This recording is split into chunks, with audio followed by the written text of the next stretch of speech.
4 packet இருந்தால் போதும். சிம்பிளாக ஒரு 20 ரூபாயில் நம்ம கேக்கு செஞ்சு முடிச்சிடலாம். பாருங்கள், ஹாப்பி பிஸ்கட் ஒரு 4 பாக்கெட் இருந்தால் போதும். இப்போ இதை மிக்ஸி ஜாரில் போட்டுக்கலாம்.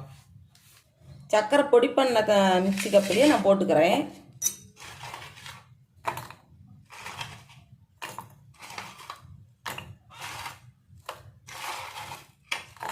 இதை போட்டு பொடி பண்ணி எடுத்துகிட்டு வந்துடலாம்.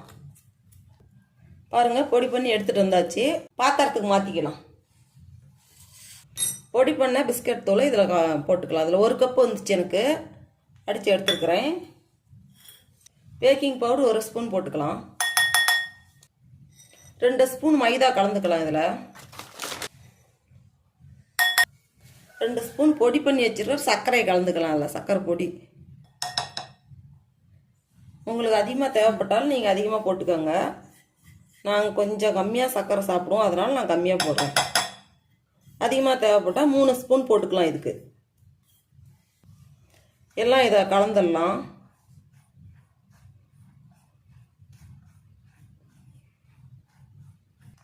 புரூ காப்பி தூள் நான் 2 ரூபா பாக்கெட்டு 1 போடுறேன். இதுக்கு 1 போட்டால் போதும். எல்லாம் சேர்ந்து இதை கலந்துடலாம். 1 கப் பால் எடுத்துருக்குறேன். இதை ஊற்றி நல்லா கலந்துடலாம்.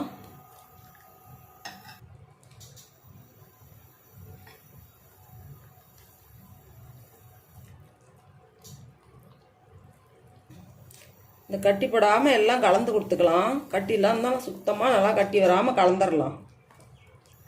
ரொம்ப தண்ணியாட்டமும் போயிடக்கூடாது. பத்தெல்லாம் நம்ம பால் இன்னும் கொஞ்சம் கூட சேர்த்திக்கலாம். நல்லா முன்ன கட்டிப்படாமல் கலந்துக்கலாம்.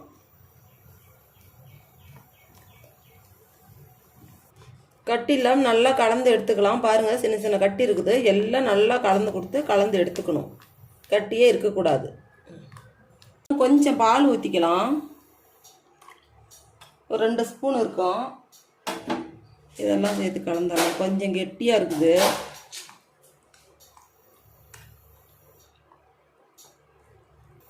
அரை லெமன் எடுத்துருக்குறேன். பாருங்கள், புளிஞ்சு எடுத்துருக்குறேன். இதுலேயே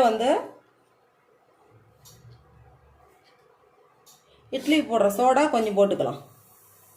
போட்டு எல்லாம் கலந்து விட்டுறலாம்.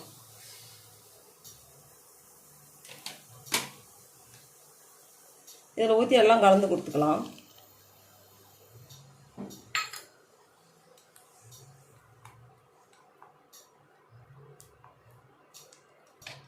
எல்லாம் கலந்துக்கலாம். பாரு, இந்த அளவு வந்தால் போதும். ரொம்ப கெட்டியாக இருக்கக்கூடாது.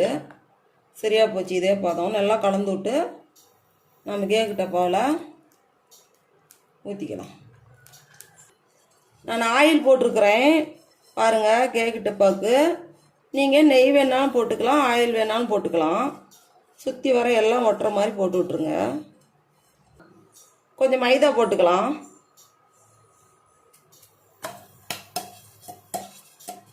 இப்போ கேக்கு டப்பாவை ஊரெல்லாம் ஒட்டி வர மாதிரி மைதாவை தட்டி விடலாம்.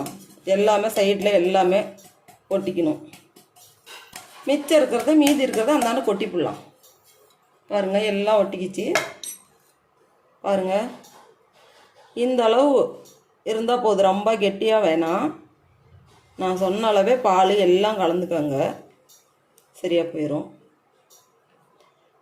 சும்மா வெறும் 20 ரூபா இருந்தால் போதும். வீட்லேயே கேக்கு ரெடி ஆயிடுச்சு. நல்லா தட்டி விட்டுக்கலாம். பாதாம் பொடிசாக நான் நறுக்கி வச்சுருக்கிறேன். மேலே அப்படியே தூவி விட்டுக்கலாம். 10 நிமிஷம் நான் கடாயை சூடு பண்ணி வச்சுருக்கிறேன். 10 நிமிஷம் நான் சூடு பண்ணி வச்சுருக்கேன். பாருங்கள், அடியில் ஒரு தட்டு போட்டு சூடு பண்ணி வச்சுருக்கிறேன். அப்படியே ஒரு அரை மணி நேரம் விடலாம். பாருங்கள், மூடி வச்சாச்சு. நம்ம ஒரு அரை மணி நேரம் விடலாம். நான் ஓரளவுக்கு மீடியமாக தான் வச்சுருக்கிறேன். கரண்ட் அடுப்பில் ரொம்ப அதிகமாகலாம் வைக்கல. அரை மணி நேரம் விட்டு பார்க்கலாம் எப்படி இருக்குதுன்னு. எடுத்து பார்க்கலாம் வெந்துருச்சான்னு. அரை மணி நேரம் ஆயிடுச்சு.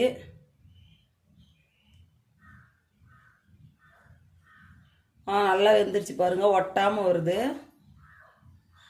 வெந்துருச்சு. எடுத்துடலாம். ஆறட்டும். ஆறின வேட்டி அறுத்து காட்டுறேன். எடுத்து வைக்கலாம். இப்போ ஆறிடுச்சு. ஒரு பிளேட்டுக்கு மாற்றிடலாம்.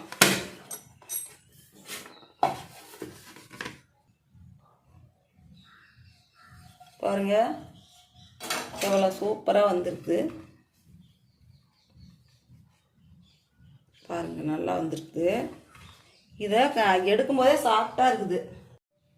பாருங்கள் எவ்வளோ சாஃப்டாக இருக்குது. பாருங்கள் எவ்வளோ சாஃப்டாக வந்திருக்குது. நாம் வந்து வீட்டில் ஒரு 20 ரூபா செலவு பண்ணோமா சூப்பரான கேக் ரெடி பண்ணிடலாம். குழந்தைங்களுக்கு நம்ம கடையில் அது இது செலவு பண்ணி வாங்கி கொடுக்குறதோட பாருங்கதா எவ்வளோ சாப்பிட்டா எப்படி இருக்குதுன்னு பார்க்கும்போதே